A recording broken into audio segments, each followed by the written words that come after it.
안녕하세요, 책갑튜브입니다. 오늘 소개해드릴 책은 크리스토퍼 퍼거슨님이 쓰신 나만 옳다는 착각입니다. 김희봉 님이 번역하셨고 선순환 출판사에서 나왔어요. 이 책은 인지 편향 등으로 인한 인간의 오류에 대해 다룬 교양 심리학 서적입니다. 특히 재앙이나 긴급 상황에서 발생하는 인지 편향이 어떻게 대파국으로 이어질 수 있는지를 다루고 있어요. 저자는 에어프랑스 447편 추락 사고를 예로 들어 설명하고 있어요. 2009년에 일어난 이 사고는 부기장의 실수로 인해 비행기가 추락한 사건인데요. 당시 비행기는 관행각으로 인해 속도계가 잠깐 이상을 일으켰고 이로 인해 오토파일럿이 잠시 해제되는 상황이 발생했어요. 이런 상황에서 부기장은 비행기가 실속 상태에 빠졌다고 잘못 판단하고 고도를 높이려고 조종간을 계속 당겼어요. 하지만 이게 오히려 비행기를 실속 상태로 만들어버리고 말았죠. 더 심각한 건 속도계와 오토파일럿이 정상으로 돌아왔음에도 불구하고 계속 같은 행동을 반복했다는 거예요. 저자는 이런 행동을 인내 오류라고 설명하고 있어요. 잘못된 행동을 계속 반복하면서 상황을 더 악화시키는 걸 말해요. 이 사례는 아무리 잘 훈련된 전문가라도 위기 상황에서는 의사소통이 단절되고 판단력이 흐려지며 충동성이 높아지게 되므로 감정에 휩쓸려 혼란에 빠지고 불합리한 선택을 할 수 있다는 걸 잘 보여주고 있어요. 저자는 또 집단 분위기와 도덕적 압박이 위기 상황에서 어떤 영향을 미치는지 설명해요. 집단 분위기란 쉽게 말해 군중 심리라고 할 수 있죠. 위기 상황에서 사람들은 종종 개인의 판단보다는 집단의 의견을 따르는 경향이 있어요.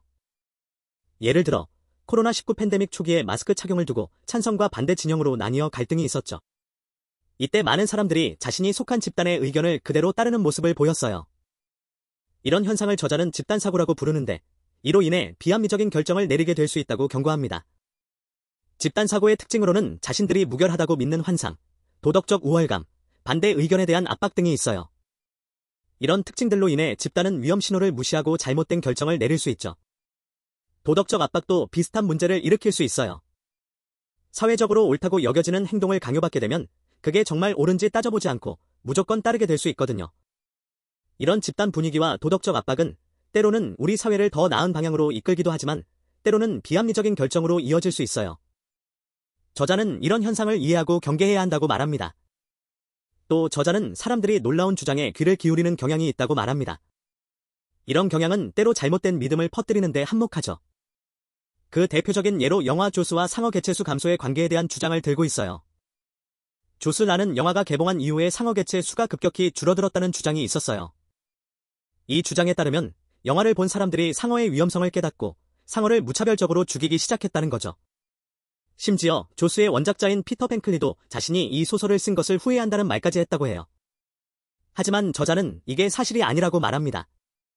실제로 상어 개체수는 조스 개봉 전부터 꾸준히 감소해왔고 영화 개봉 이후에도 그 추세가 크게 바뀌지 않았다고 해요. 즉, 영화가 상어 개체수 감소에 별다른 영향을 주지 않았다는 거죠. 저자에 따르면 상어 개체수 감소의 진짜 원인은 상어나 다른 어족 자원의 남획, 그리고 그로 인한 생태계 파괴예요. 이는 상어에 대한 공포나 혐오와는 별 관계가 없다는 거죠.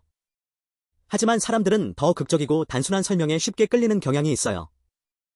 영화의 영향력으로 인해 이 경향이 더욱 강화되었다는 거죠. 저자는 이 책을 통해 몇 가지 중요한 통찰을 제시하고 있어요. 먼저, 우리의 심리적 요인이 위기 상황에서의 대응에 큰 영향을 미친다고 말합니다. 우리가 재난을 어떻게 인식하고 해석하느냐에 따라 상황이 더 악화될 수도, 혹은 개선될 수도 있다는 거죠. 예를 들어, 에어프랑스 447편 사고에서 봤듯이 스트레스 상황에서 우리의 판단력이 흐려지면 잘못된 결정을 내릴 수 있어요. 두 번째로, 집단적 행동이나 사고가 때로는 해로울 수 있다고 지적합니다.